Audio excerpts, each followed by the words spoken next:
the way I kind of look at it is, I think I concern myself a little less with the definition of things.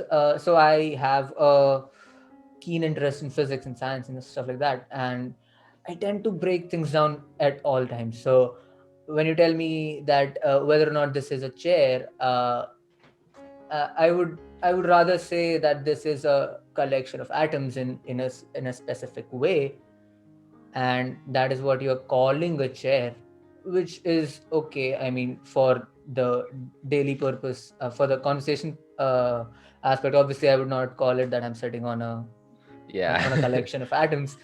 But when we so I believe when we talk philosophically, and this comes from my experience of talking about philosophy throughout the free will and determinism, uh, the entire semester as well.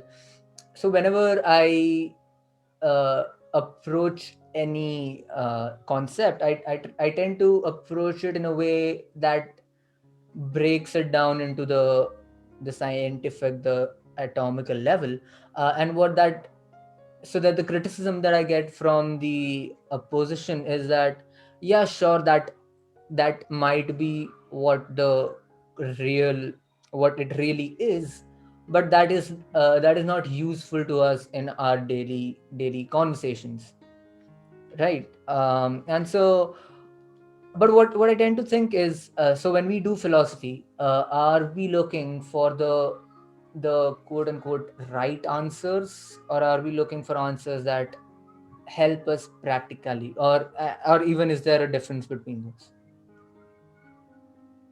That's a very good question. I say that also ties pretty heavily into epistemology. What is true? If the truth hurts us, is it worth even like discovering? And as far as the atomization goes, I mean, yeah, you're right. It is just a collection of atoms, plastics, wood, and stuff like that. But again, is that really productive necessarily, or does that really improve our lives? I'd say probably not. But I mean, it does in the long term, given the scientific basis for that and all this stuff, and we can conduct science and all that. But in terms of like giving objects identities and stuff like that, it definitely makes things a lot slower, I guess, because Uh-huh. instead of calling something a chair, you call it a collection of wood and stuff like that. But yeah, in terms of practicality versus like objective truth, I guess that can also tie into our debates with free will and determinism. Is it really practical to to subscribe to determinism, given its implications on responsibility, and how responsibility is so tied to our idea of the modern world? And I mean, for now, I guess I'd say, given my limited knowledge on the subject, I have to go with the sort of practicality approach. Like even though something may be true, it may not be practical or beneficial to subscribe to that version of truth. Um,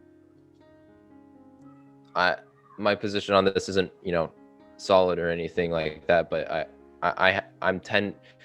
I'm right now leaning towards more practical truths than necessarily I don't know, like solid earth shattering truths, I guess.